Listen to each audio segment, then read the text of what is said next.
Sir मेरे पास बहुत सारे मॉलिक्यूल्स हैं। अच्छा, कितने मॉलिक्यूल्स हैं आपके पास?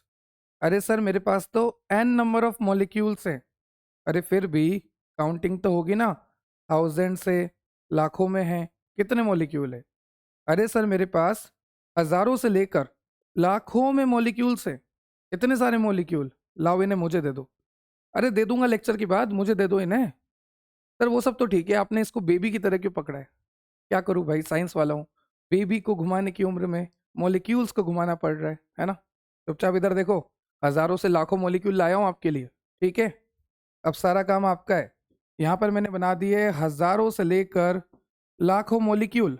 और जब मैं लाखों मॉलिक्यूल बना रहा हूँ तो एक ज्ञान की बात बता देता हूँ कि भाई जिसने अभी तक यूनिट 2 नहीं देखी, सबसे पहले यूनिट 2 देख लो, क्योंकि यूनिट 3 जो है वो यूनिट 2 पे ही बेस्ड है। ये लाखों मॉलिक्यूल्स मैंने आपके लिए बना दिए।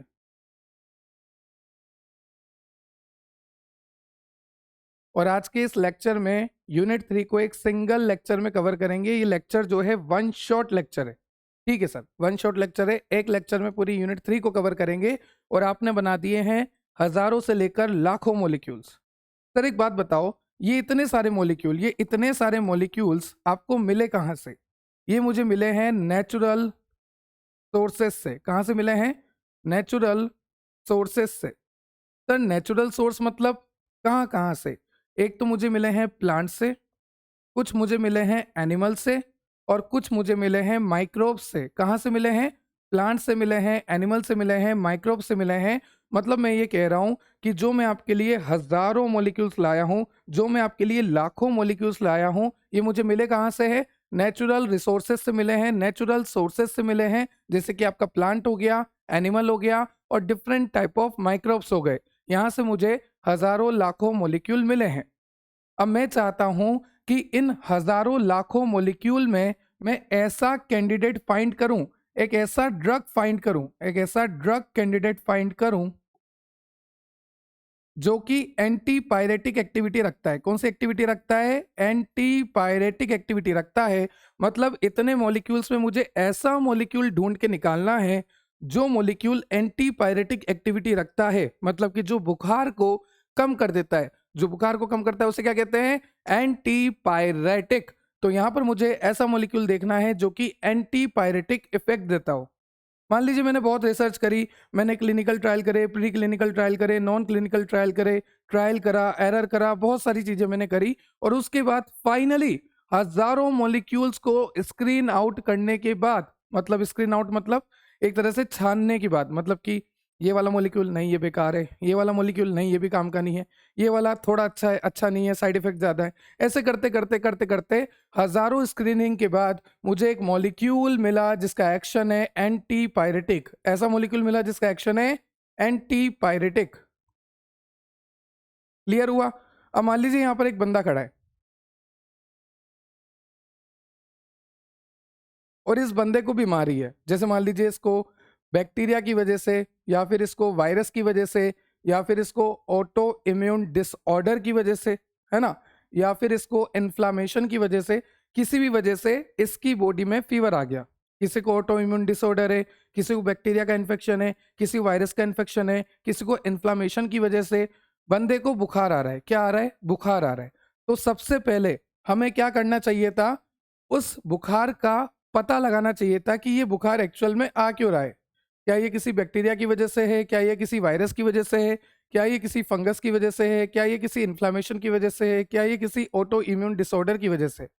पर हमने ऐसा कुछ भी पता नहीं लगाया। हमने क्या करा? हमारे पास हजारों मॉलिक्यूल्स थे जो कि हमें मिले थे नेचुरल सोर्सेज से, जैसे कि प्लांट, एनिमल और माइक्रोब्स।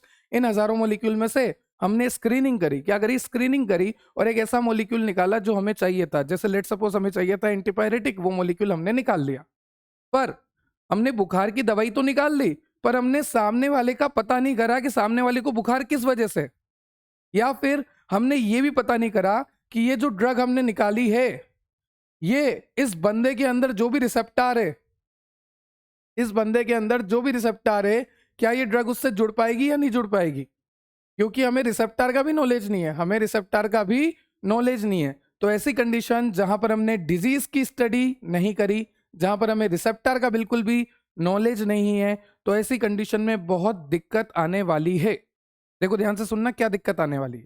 सबसे पहले ऐसी कंडीशन को कहते हैं ट्रेडिशनल मेथड। क्या कहते हैं? Traditional method of drug discovery, जहां पर प्लांट से, एनिमल से और आपकी माइक्रोब्स से, मतलब कि नेचुरल सोर्सेज से हमने मॉलिक्यूल्स को स्क्रीन आउट किया, मॉलिक्यूल्स को आइसोलेट किया, thousands of molecule, lakhs of molecule को हमने निकाला, वहां से हमने हमारा पोटेंशियल ड्रग कैंडिडेट को आइसोलेट किया। पर इस कंडीशन में हमें ना तो रिसेप्टर का पता है कि बंदे के अंदर रिसेप्टर कौन सा है जहां पर ये ड्रग जुड़ने वाली है, ना हमें बंदे की बीमारी किस वजह से हो रही है, बुखार किस वजह से हो रहा है वो भी नहीं पता, और ना हमें पाथवे पता है कि जैसे इन्फ्लामेशन हो रहा है, इन्फ्लामेशन होने के बाद बुखार किस कंडीशन में आ रहा है, मलेरिया हो रहा है तो मलेरिया होने के बाद बुखार किस कंडीशन में आ रहा वो भी हमें नहीं पता। मतलब पेशेंट का हमें जीरो नॉलेज है, या माड़ा मोटा नॉलेज है, थोड़ा बहुत नॉलेज है। वाह पंजाबी एसेंट, माड़ी मोटी नॉलेज है। ठीक है, चलो मैं आपको दिखाता हूँ। देखो यहाँ पर ये है आपका ट्रेडिशनल ड्रग डिजाइन, मतलब कि ओल्ड मेथड, जहां पर आपको देखा है कि नेचुरल सोर्सेस है, जैसे कि प्लांट है, एनिमल है, माइक्रोब्स है, और यहाँ से आपने क्या करा, थाउजेंड्स ऑफ मॉलिक्यूल निकाले, लैक्स ऑफ मॉलिक्यूल निकाले, फिर इनका आपने स्क्रीनिंग करा। क्या करा? स्क्रीनिंग करा, ताकि आप ये पता कर सको कि आपका फेवरेबल मॉलिक्यूल, ऐसा मॉलिक्यूल जो कि आपको चाहिए, ऐसा मॉलिक्यूल जो कि ड्रग कैंडिडेट बनने लायक है, उस मॉलिक्यूल को आप स्क्रीन आउट करना चाहते हो। तो लेट सपोज आपने वो मॉलिक्यूल निकाल लिया, पर आपको बायोलॉजिकल टारगेट का, मतलब कि रिसेप्टर हो गया, या फिर प्रोटीन हो गया, या फिर एंजाइम हो गया। बायोलॉजिकल टारगेट का मतलब है कि ऐसी जगह जहां पर आपकी ड्रग जाके जुड़ने वाली है, और आपको इसका बिल्कुल नॉलेज नहीं है, आपको इसका बिल्कुल नॉलेज नहीं है, तो उस कंडीशन में बहुत दिक्कत आने वाली है। देखो क्या दिक्कत आएगी मैं आपको बताता हूँ। जैसे मान लीजिए ये आपका ड्रग है और ये आपका बायोलॉजिकल टारगेट है। ड्रग बहुत अच्छा है, ड्रग बहुत अच्छा है, नो डाउट ड्रग की एंटीपायरेटिक इफेक्ट बहुत अच्छा है, पर हुआ क्या कि ये ड्रग अगर इस रिसेप्टर से जुड़ ही नहीं पाया तो ड्रग अपना एक्शन देगा ही नहीं। हमेशा ध्यान रखना कि ड्रग को अगर अपना एक्शन देना है, ड्रग एंटीपायरेटिक नेचर का है, ड्रग को अगर फीवर को कम करना है, ड्रग को अगर अपना एक्शन देना है, तो ड्रग को रिसेप्टर से जुड़ना ही पड़ेगा। अगर ड्रग रिसेप्टर से जुड़ा तभी एक्शन आएगा, पर आपको तो रिसेप्टर की नॉलेज ही नहीं है, आपको तो प्रोटीन की, एंजाइम की, 3D स्ट्रक्चर की नॉलेज ही नहीं है, आपको तो पता ही नहीं है कि ये जुड़ेगा या नहीं जुड़ेगा, सही से जुड़ेगा या नहीं जुड़ेगा। तो उस कंडीशन में पुअर सिलेक्टिविटी के चांसेस होते हैं जब आपको रिसेप्टर की या फिर बायोलॉजिकल टारगेट की नॉलेज नहीं होती है, और साथ ही साथ साइड इफेक्ट आने के चांसेस भी बहुत ज्यादा बढ़ जाते हैं। कब? जब आपको थोड़ी बहुत या बिल्कुल भी नॉलेज नहीं है बायोलॉजिकल टारगेट के बारे में।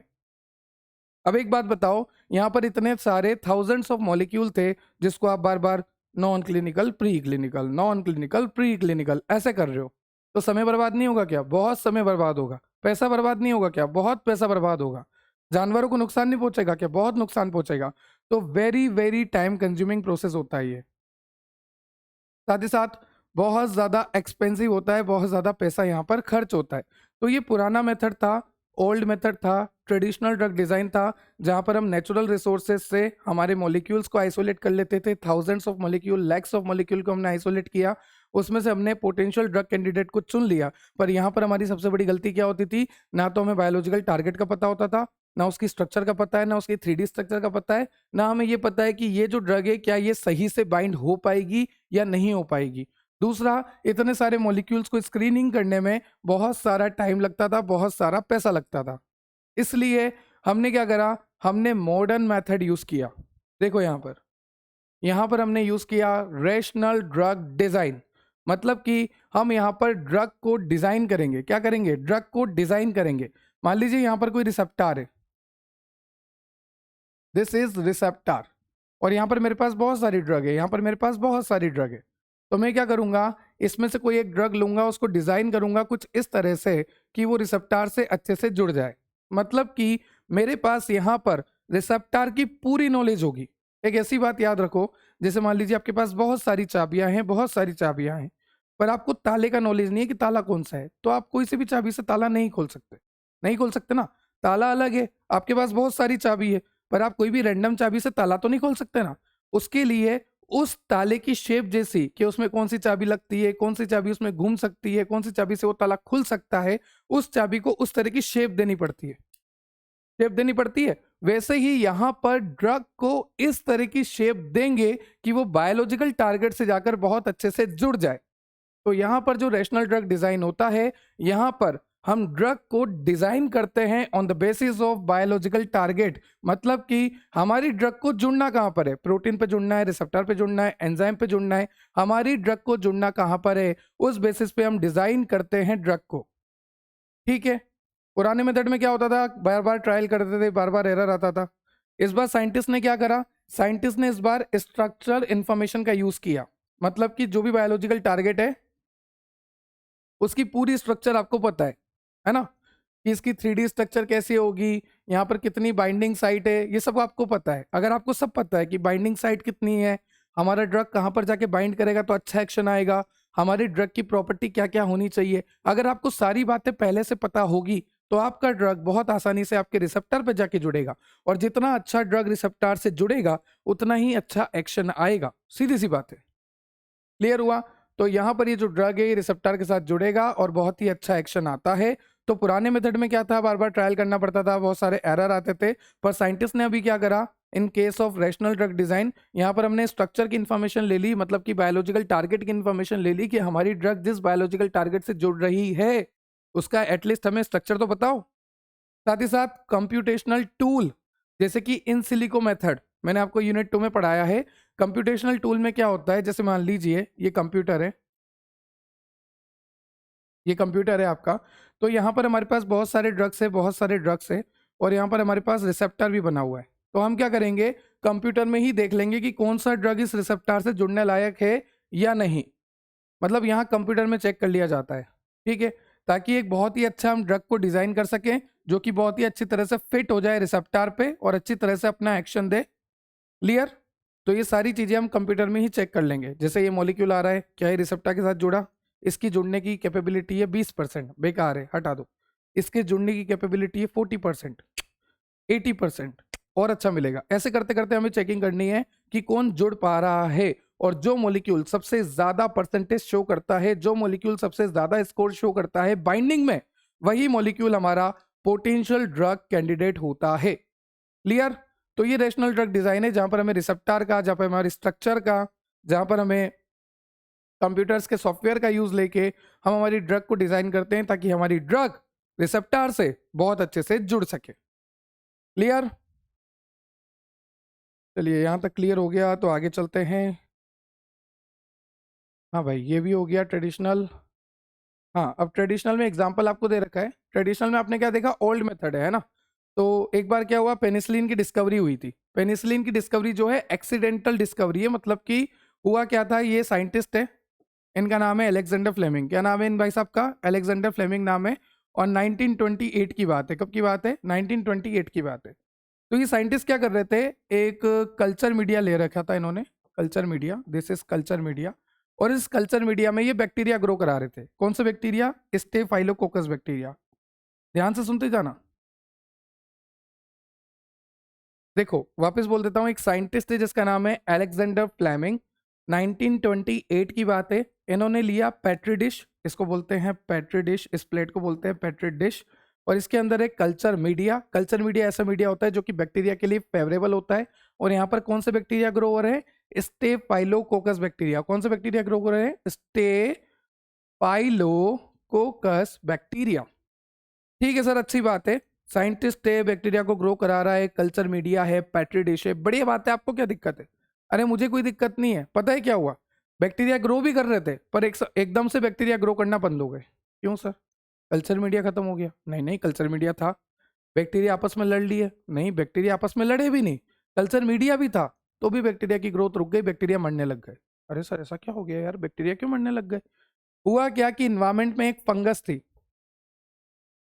जिसका नाम था पेनिसिलियम नोटेटम। बड़ी नोटी फंगस थी पेनिसिलियम नोटेटम। क्या नाम था, पेनिसिलियम नोटेटम। ये फंगस जो है इस कल्चर मीडिया में आ गई भाई।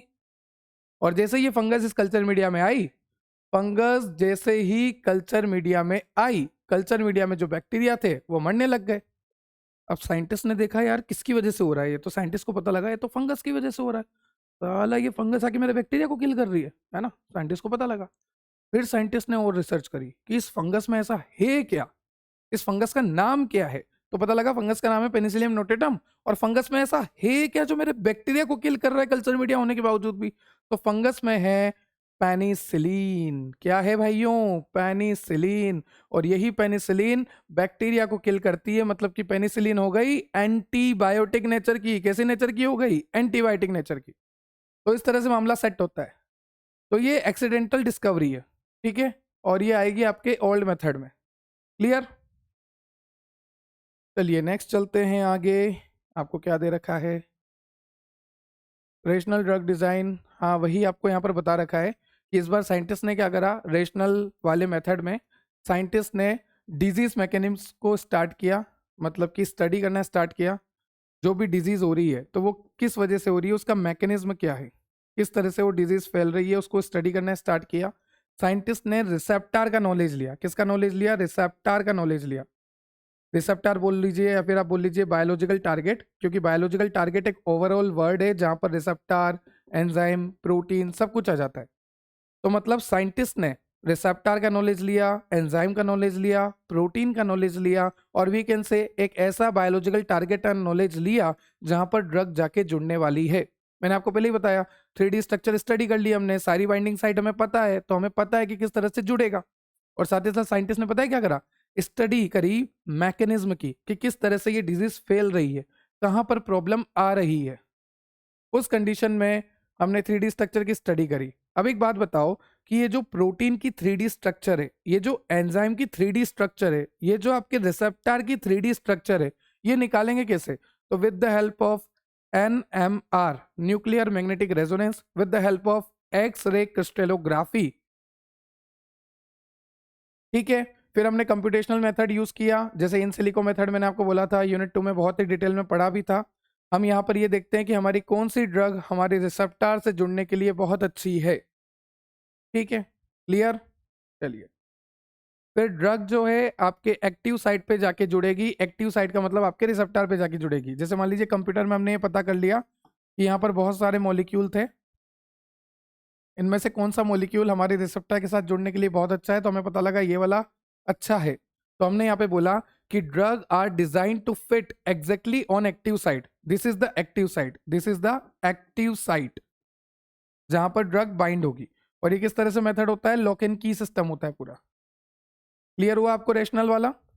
ठीक है, रेशनल में सिर्फ इतना है कि हमें ड्रग की डिजाइनिंग को देखना है, हमें प्रोटीन के स्ट्रक्चर को देखना है, 3D स्ट्रक्चर को देखना है, साथ ही साथ हमें डिजीज का जो भी मैकेनिज्म है उसकी स्टडी करनी है। उस तरह से हम ड्रग बनाएंगे। पुराने मेथड में ये सब नहीं था।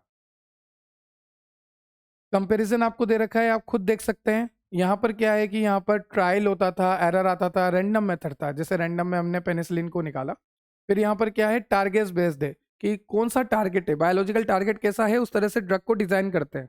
ठीक है, एंजाइम है, रिसेप्टर है, प्रोटीन है, हमारा बायोलॉजिकल टारगेट है कौन सा, उस तरह से ड्रग को डिजाइन करा जाता है। फिर टारगेट का हमें पता नहीं था, पुराने वाले मेथड में हमें नहीं पता कि टारगेट कैसा दिखता है ना, हमने तो ड्रग निकाल दी पर हमें नहीं पता कि रिसेप्टर कैसा दिखता है, रिसेप्टर की स्ट्रक्चर क्या है।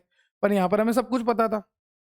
फिर यहाँ पर हमें बहुत सारे कंपाउंड्स को स्क्रीनिंग करनी पड़ती थी, जिसमें बहुत समय और बहुत पैसा लगता था। ये देखो, टाइम और कॉस्ट बहुत ज़्यादा लगता था। पर यहाँ पर कंप्यूटर की मदद से हो गया सारा काम, और ये पैसा और समय दोनों कम लगता है। अगर सिलेक्टिविटी की बात करूं, जब हमें रिसेप्टर का पता ही नहीं है, जब हमें प्रोटीन का पता ही नहीं है, तो हमारी ड्रग कैसे वहां जाके जुड़ेगी? नहीं जुड़ सकती ना। तो सिलेक्टिविटी बहुत कम होती थी इसमें, और साइड इफेक्ट बहुत ज़्यादा थे।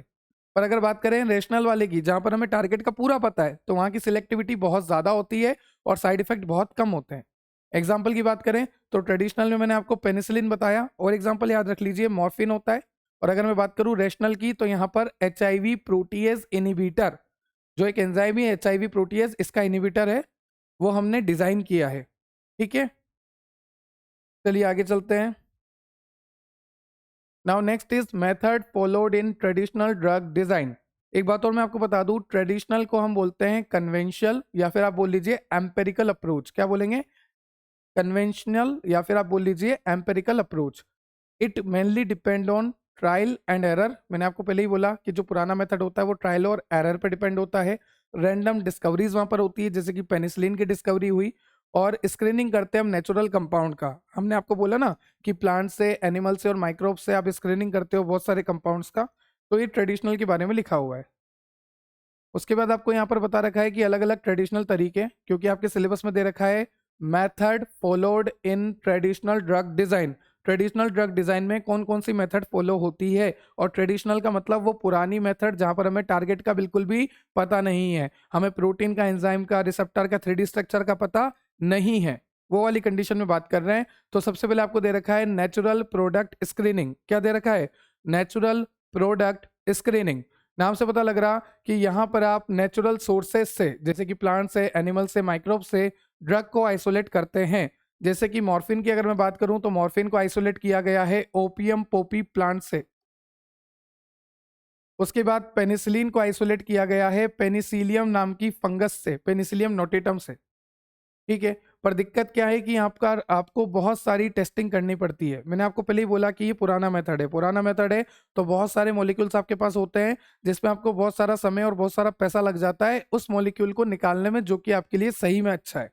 फिर उसकी सिलेक्टिविटी का भी तो नहीं पता अभी हमें नहीं पता था ना कि ये रिसेप्टर से जुड़ पाएगी नहीं जुड़ पाएगी, क्योंकि रिसेप्टर का भी कोई नॉलेज नहीं हमें। फिर दूसरा एक्सीडेंटल डिस्कवरी, जिसमें मैंने आपको बहुत ही डिटेल में बता दिया, पेनिसिलिन। आप चाहें तो एक और नाम याद रख सकते हैं, क्लोरप्रोमेजिन, या आपने मेडिसिनल केमिस्ट्री 4 सेमेस्टर में पढ़ा होगा, है ना। चलिए, फिर नेक्स्ट आपको दे रखा है इसके बाद chemical modification of natural compound. तो देखो सीधी सी बात है, कोई नेचुरल कंपाउंड आपको अगर मिला तो उसका मॉडिफिकेशन करना तो जरूरी है। जैसे अगर आपको मॉर्फिन मिला, अब मॉर्फिन की स्ट्रक्चर लेट सपोज कैसी भी होती है, ऐसी ऐसी ऐसी ऐसी, है ना। मॉर्फिन की स्ट्रक्चर कैसी भी होती है। फिर मैंने देखा कि यार इस स्ट्रक्चर में अगर थोड़ा सा चेंज कर दूं, इस कंपाउंड को हटा दूं, इसकी जगह ये लगा दूं, इस कंपाउंड के साथ CH3 और लगा दूं, तो अगर मैं इसमें थोड़ा सा मॉडिफिकेशन करता हूं तो उससे मुझे बहुत ही अच्छे कंपाउंड्स मिल सकते हैं। जैसे कि कोडीन हो गया, हीरोइन हो गया, ये सारे डेरिवेटिव्स मुझे मिल सकते हैं। जैसे सैलिसिलिक एसिड था, और सैलिसिलिक एसिड का एसिटाइलेशन करने पे एस्पिरिन वगैरह मिलता था, और एस्पिरिन बहुत अच्छा पेन किलर होता है ना। तो ये सारी चीजें हमें याद होनी चाहिए कि ये सब भी किसमें आती है, पुरानी मेथड्स में आती है। आप देख सकते हैं method followed in traditional drug design, जिसमें सबसे पहला है नेचुरल प्रोडक्ट स्क्रीनिंग, फिर एक्सीडेंटल डिस्कवरी जो कि मैंने आपको बहुत अच्छे से बताया, उसके बाद chemical modification of natural compound, जहां पर साइंटिस्ट ने once a natural compound show activities scientist modified its structure. Scientist क्या करते हैं, उसकी स्ट्रक्चर को मॉडिफाई कर देते हैं। क्यों करते हैं? ताकि उसकी सेफ्टी बढ़ जाए, ताकि उसकी सॉल्युबिलिटी बढ़ जाए, क्योंकि जो ड्रग सॉल्युबल होगा वही ड्रग एब्जॉर्ब होगा, और उसकी एफिकेसी मतलब उसका एक्शन बढ़ जाए। तो हम क्या करते हैं, जो भी हमारे पास नेचुरल स्ट्रक्चर है उसमें कुछ ना कुछ चेंज करके देखते हैं, ताकि उसकी सॉल्युबिलिटी बढ़ जाए, ताकि उसकी पोटेंसी बढ़ जाए, ताकि उसकी एफिकेसी बढ़ जाए, ताकि उसके साइड इफेक्ट कम हो जाए। ठीक है। फिर नेक्स्ट है आपके पास random screening of synthetic compound. जैसे एक एग्जांपल से मैं आपको समझाता हूँ, सल्फोनामाइड सुना होगा ना, सल्फोनामाइड मेडिकेम में। तो sulfonamide were discovered during screening of synthetic dye. हम क्या कर रहे थे, सिंथेटिक डाई का स्क्रीनिंग कर रहे थे। स्क्रीनिंग मतलब कि देख रहे थे कौन सा अच्छा कौन सा बेकार, तो उसी दौरान हमें सल्फोनामाइड मिल गया। तो ये एक रैंडम स्क्रीनिंग से हमें मिला है। क्लियर? ये सारे मेथड आएंगे पुराने वाले में। और लास्ट आता है आपका ऑब्जर्वेशन ऑफ ट्रेडिशनल मेडिसिन। जैसे मान लीजिए कोई पुरानी मेडिसिन है हमारे पास, जैसे हमारे पास नॉलेज है आयुर्वेदा का, चाइनीज का, फोल्क वगैरह का।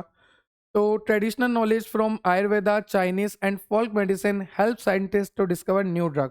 जो पुराना नॉलेज हमारे पास है, आयुर्वेदा का है, चाइना का है ना, फोक का है, तो इससे साइंटिस्ट को हेल्प मिलती है। इससे क्या होता है, साइंटिस्ट को हेल्प मिलती है कि वो नई ड्रग की डिस्कवरी कर सके। जैसे अगर मैं एग्जांपल दूं तो क्विनिन, क्विनिन एक बहुत ही अच्छी एंटी मलेरियल ड्रग है, जो कि हमें मिलती है सिनकोना बार्क से। कहां पे मिलती है? सिनकोना बार्क से मिलती है, और ये आपने पढ़ा भी होगा। फिर उसके बाद आप देखो रेजरपिन। रेजरपिन बहुत ही अच्छा एंटी हाइपरटेंसिव कंपाउंड है, जो कि आपको मिलता है रोल्फिया सर्पेंटिना।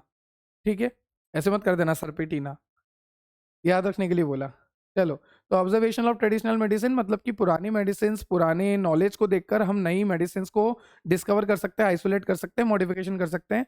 जैसे आप देखिए प्लांट है ये, इनको ना बार के ये, है ना। तो प्लांट से क्या मिल रहा है हमें? क्विनिन मिल रहा है, और प्लांट किस में आ रहा है? आयुर्वेदा में आ रहा है। क्लियर?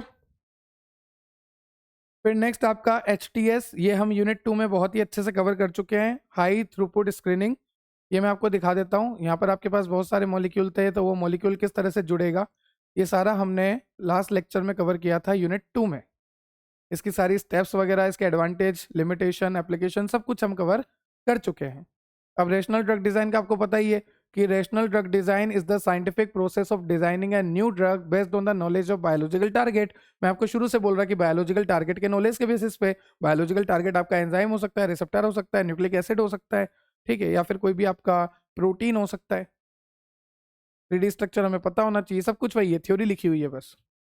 अब आपको दे रखा है अप्रोचेस इन रैशनल ड्रग डिजाइन। रैशनल का मतलब नया या पुराना?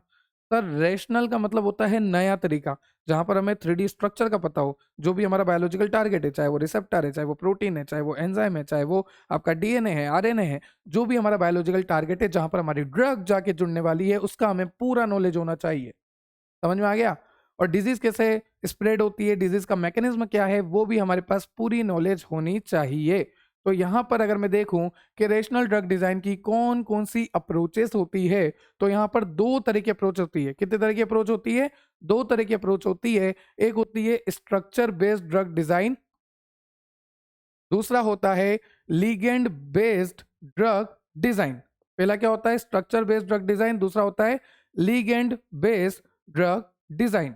अब ध्यान से सुनना, स्ट्रक्चर बेस्ड मतलब कि स्ट्रक्चर के बेसिस पे, और स्ट्रक्चर किसका पता होना चाहिए? 3D स्ट्रक्चर किसका पता होना चाहिए था?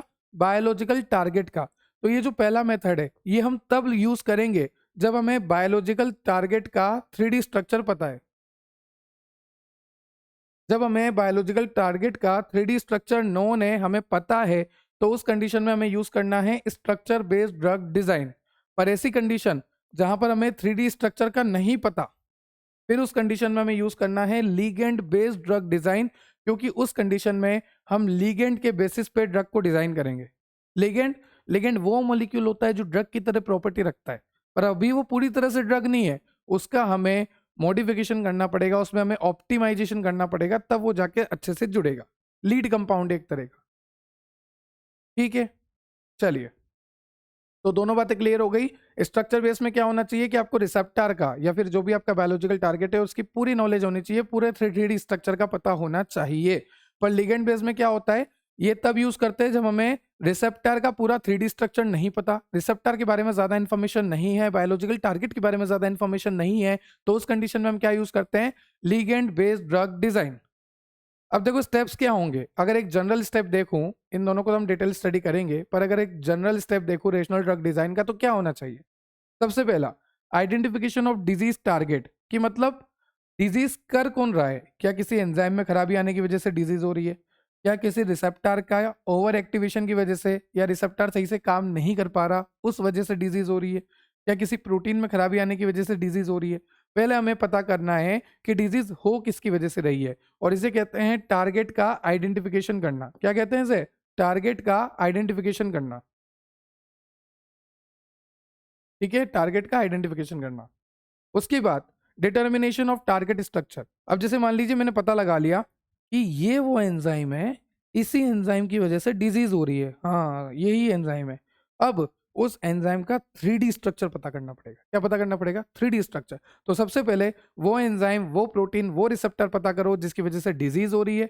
जैसे ही पता लग गया, फिर उसका डिटर्मिनेशन करो 3D स्ट्रक्चर का।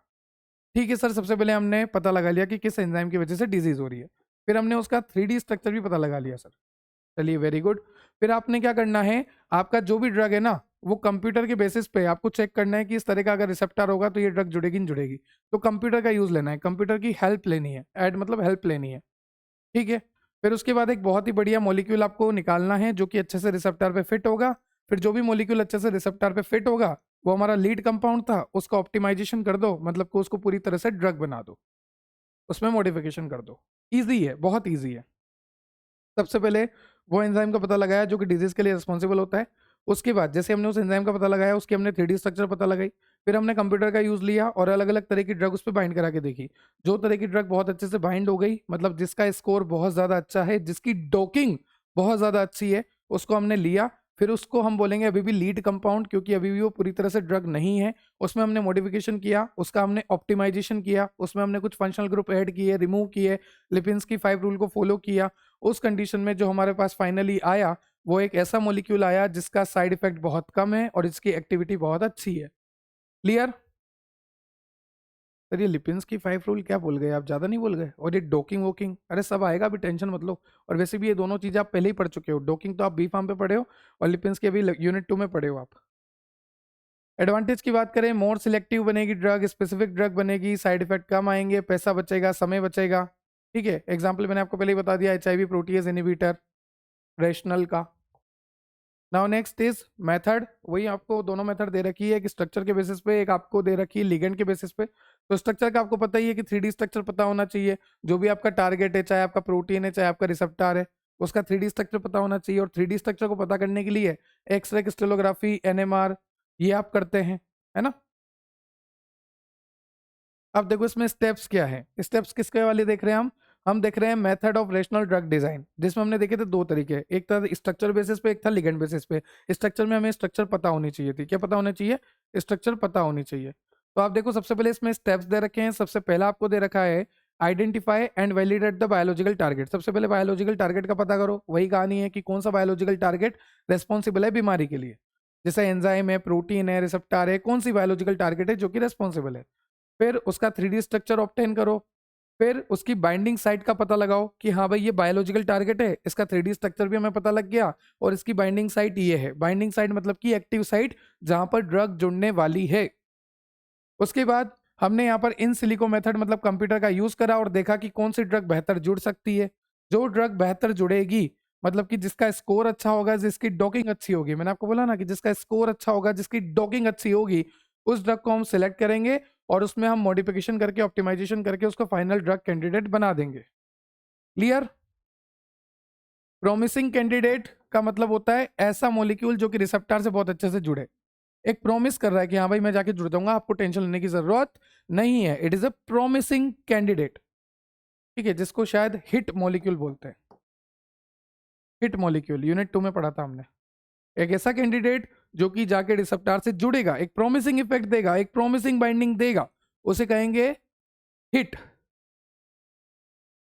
चलिए एप्लीकेशन की बात करें। एप्लीकेशन में क्या है कि काइनेज इनहिबिटर इन कैंसर, वो भी इससे ही बना है। एंटीवायरल ड्रग इसी मेथड से बने हैं। एंजाइम इनहिबिटर्स इसी मेथड से बने हैं। ये जो आपका मेथड है ना, structure based drug design in the method of rational drug design, इसी से ये सारे एप्लीकेशन है। एंजाइम इनहिबिटर, काइनेज इनहिबिटर इन कैंसर, एंटीवायरल ड्रग्स, ठीक है।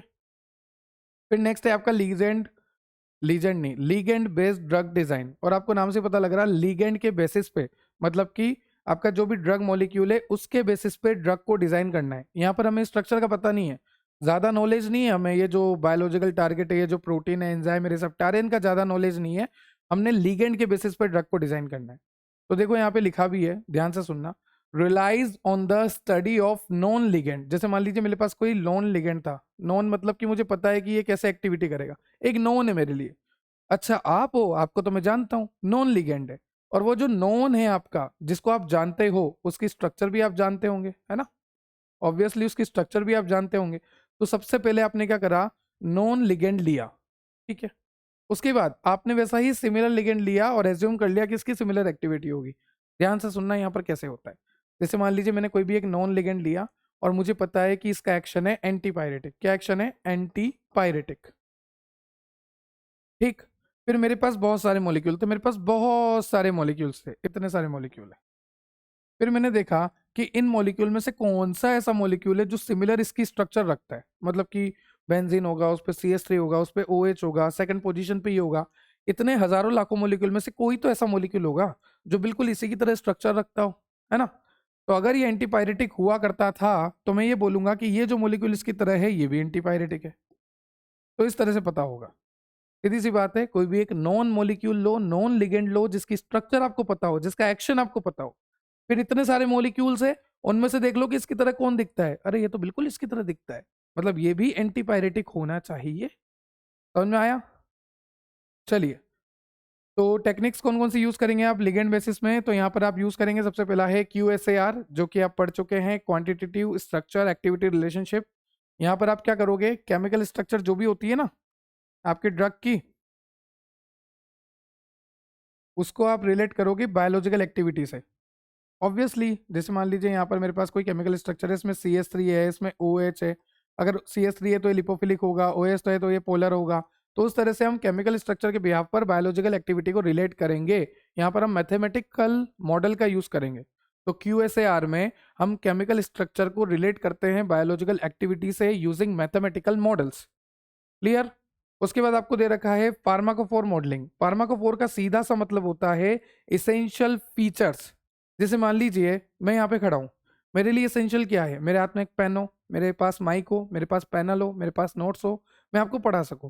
तो ये मेरे इसेंशियल फीचर है, मतलब कि ये होने ही चाहिए। अगर ये हो रहे हैं तभी मैं ये आवाज आपको क्लियर आ रही है, तभी मैं आपको क्लियर दिख रहा हूँ क्योंकि मेरा कैमरा अच्छा है। तो मेरे पास ये जो भी इसेंशियल फीचर है ये मेरे पास होने ही चाहिए, है ना? अब ध्यान से सुनना मेरी कहानी। मान लीजिए एक ड्रग है और उस ड्रग का जब मैं स्ट्रक्चर देखूं तो कुछ इस तरह से स्ट्रक्चर आया मेरे पास कि यहाँ पर OH है, यहाँ पर CH3 है, यहाँ पर COOH है। और मुझे पता लगा कि these are the essential feature. OH essential है, CH3 इसेंशियल है, COOH इसेंशियल है। ये फर्स्ट पोजीशन पे, लेट्स सपोज ये सेकंड पे है, थर्ड पे, तो ये इसेंशियल है। अगर इस ड्रग को रिसेप्टर से जुड़ना है, अगर इस ड्रग को रिसेप्टर से जुड़ना है तो ये तीनों फंक्शनल ग्रुप होना इसेंशियल होते हैं। मैं बता रहा हूं एक एग्जांपल के तौर पे कि इस कंडीशन में ऐसा मानो कि इसेंशियल है। तो हमारे पास एक ड्रग मॉलिक्यूल है, हमारे पास क्या है? एक ड्रग मॉलिक्यूल है जिसमें कितने फंक्शनल ग्रुप है? 3 फंक्शनल ग्रुप है। एक CH3 है, एक OH है, एक COOH है। और हमने ये कहा कि अगर इस ड्रग को इस रिसेप्टर से जुड़ना है तो इस ड्रग के पास ये तीनों फंक्शनल ग्रुप होना जरूरी है। So these are the essential functional groups. मतलब कि ऐसे इसेंशियल फीचर जो कि होने ही चाहिए अगर किसी भी ड्रग को रिसेप्टर से जुड़ना है। जैसे कि मान लीजिए उस ड्रग के पास कुछ हाइड्रोजन बॉन्ड डोनर होने चाहिए या फिर एक्सेप्टर होने चाहिए, कुछ हाइड्रोफोबिक ग्रुप होने चाहिए, कुछ हाइड्रोफिलिक ग्रुप होने चाहिए। मतलब कि ऐसे इसेंशियल फीचर जो कि एक ड्रग में होने ही चाहिए अगर उसको प्रॉपर बाइंडिंग करनी है रिसेप्टर के साथ। तो क्लियर? आगे और डिटेल में पढ़ेंगे। तो ये लिगेंड बेस में है QSAR और फार्माकोफोर। नाउ नेक्स्ट आपको दे रखा है लिगेंड बेस के बाद सबसे पहले हमने क्या देखा? सबसे पहले आपने देखा स्ट्रक्चर बेस। हम देख रहे हैं method of rational drug design. Structure base देखा, उसके बाद आपने लिगेंड बेस देखा, फिर आप देखो कंप्यूटर एडेड ड्रग डिजाइन। अब कंप्यूटर की तो मदद लगेगी ही सही, चाहे आप स्ट्रक्चर बेस्ड ड्रग डिजाइन कर रहे हो चाहे लिगेंड बेस्ड ड्रग डिजाइन कर रहे हो, कंप्यूटर की तो मदद लगेगी क्योंकि कंप्यूटर में जो इन सिलिको मेथड है वहीं से तो आप पता लगाओगे कि कौन सा ड्रग किस टारगेट साथ अच्छे से जुड़ रहा है। मान लीजिए बहुत सारे ड्रग है आपके पास पर ये 20% जुड़ पा रहा, बेकार है। 40%, 10% बहुत ही बेकार, 60, 80%, हाँ ये अच्छा है, थोड़ा बहुत रखो इसको। 90%, 80 वाले को फेंक दो। 95, 90 वाले को फेंक दो। 99% बाइंड हो रहा, बहुत अच्छा स्कोर आ रहा है। तो हमें ये पता कैसे लगेगा भाई? कंप्यूटर की मदद से ही तो पता लगेगा। ठीक है, यहाँ पर क्या लिखा है ध्यान से पढ़ना। यूज कंप्यूटेशनल टूल, मतलब कि इन सिलिको मेथड। और यहाँ पर आप बायो इन्फॉर्मेटिक्स भी यूज करेंगे। बायो इन्फॉर्मेटिक्स का मतलब होता है प्रोटियोमिक्स और जीनोमिक्स का यूज करना। मतलब कि प्रोटीन का सारा नॉलेज आपके पास है, जेनेटिक्स की, जीन्स की सारी नॉलेज आपके पास है। अगर आपके पास सारे जीन्स की नॉलेज है, सारे प्रोटीन स्ट्रक्चर की नॉलेज है, तो फिर तो यार बहुत बढ़िया बात है, फिर तो बल्ले बल्ले हो गया। क्योंकि आपको सारे प्रोटीन सारे जीन पता है हमारी ह्यूमन बॉडी के, तो फिर आप आसानी से पता कर सकते हो कि कौन सी ड्रग कहाँ पे जुड़ सकती है। ठीक है, फिर नेक्स्ट आपको दे रखा है डी नोवो ड्रग डिजाइन। ये भी हम यूनिट 2 में पढ़ चुके हैं, वैसे तो ये सारा ही यूनिट 2 में पढ़ चुके हैं, अभी HTS के बाद जो भी चल रहा है। डी नोवो में, डी नोवो का मतलब होता है totally new synthesis. Totally new synthesis जहां पर आपको लिगेंड का बिल्कुल भी नहीं पता। Designing completely new molecule from scratch. Scratch का मतलब बिल्कुल वो नई शुरुआत होती है ना, स्क्रैच। तो designing completely new molecule from scratch without relying on existing ligand और मॉलिक्यूल। किसी भी एग्जिस्टिंग लिगेंड और मॉलिक्यूल पे रिलाई हम नहीं करते हैं, हम कंप्लीटली एक न्यू मॉलिक्यूल को आइडेंटिफाई करते हैं, डेवलप करते हैं from A scratch without relying on existing ligand. Clear? तो सबसे पहले यहां पर आपको क्या करना पड़ेगा? बाइंडिंग पॉकेट का पता लगाना पड़ेगा, मतलब कि टारगेट जो है बायोलॉजिकल टारगेट, उसमें बाइंडिंग पॉकेट कौन सी है। फिर आप कंप्यूटर से नए नए लिगेंड जनरेट करोगे, ये वाला बाइंड होगा क्या, ये वाला बाइंड होगा क्या, ये वाला बाइंड होगा क्या, ये वाला बाइंड होगा क्या। फिर सबको बाइंड करा करा के देखोगे कि कौन सा बाइंड हो रहा है इस बाइंडिंग पॉकेट से। तो सबसे पहले आपको क्या करना है यहाँ पर आपको अगर एक बिल्कुल ही नया लिगेंड बनाना है तो सबसे पहले आपको टारगेट का नॉलेज होना ही चाहिए। तो आपको टारगेट का नॉलेज होना चाहिए, बायोलॉजिकल टारगेट का, उसकी बाइंडिंग पॉकेट का नॉलेज होना चाहिए। फिर आपको कंप्यूटर का यूज लेकर तरह तरह के मॉलिक्यूल्स को वहां पर बाइंड करा करा कर देखना है कि कौन सा मॉलिक्यूल यहाँ पर बाइंड होता है। जो सबसे अच्छा बाइंड होता है फिर उसी को हम ऑप्टिमाइज करते हैं, सिंपल सा है। नेक्स्ट आपको यहाँ पर सारा कंपैरिजन दे रखा है, ये सारा हम पढ़ चुके हैं। जैसे डी नोवो में नया मॉलिक्यूल बनाएंगे हम स्क्रैच से, कंप्यूटर एडेड में कंप्यूटर का यूज़ लेंगे, लिगेंड में हमें लिगेंड की नॉलेज होगी, और स्ट्रक्चर बेस में हमें 3D स्ट्रक्चर ऑफ प्रोटीन की नॉलेज होगी, कौन सा किस पे काम करता है, एग्जाम्पल क्या है, सब कुछ आपके सामने है। ठीक है, नाउ नेक्स्ट आपको दे रखा है structure and pharmacophore based approach. तो देखो स्ट्रक्चर तो सेम ही है, structure based drug design same है, सब कुछ सेम है। अभी देखा ना, स्ट्रक्चर नोन होना चाहिए वगैरह वगैरह। अब देखो pharmacophore based drug design. Pharmacophore मैंने आपको क्या बताया था सर? आपने बोला था कि एक आपके पास कोई भी ड्रग है, उस ड्रग के ऊपर 2-4 फंक्शनल ग्रुप आपने बताए थे। आपने बोला था या तो हाइड्रोजन बॉन्ड डोनर हो, या हाइड्रोजन बॉन्ड एक्सेप्टर हो, या फिर कोई हाइड्रोफोबिक ग्रुप हो। मतलब कि ऐसे ग्रुप, ऐसे फीचर्स जो कि इसेंशियल है उस ड्रग के लिए, अगर उस ड्रग को रिसेप्टर से जुड़ना है। ये रिसेप्टर है, इस रिसेप्टर से अगर मेरी ड्रग को जुड़ना है, दिस इज माय ड्रग, अगर मेरी इस ड्रग को इस रिसेप्टर से जुड़ना है तो हो सकता है इस ड्रग के लिए कुछ जरूरी चीजें हों, जैसे इस ड्रग पे कोई हाइड्रोफोबिक ग्रुप होना चाहिए, हाइड्रोफिलिक ग्रुप होना चाहिए, तभी जाके ये जुड़े। तो ऐसे इसेंशियल फीचर जो कि मेरे ड्रग में होने ही चाहिए अगर उसको रिसेप्टर से जुड़ना है तो उसे कहेंगे फार्माकोफोर।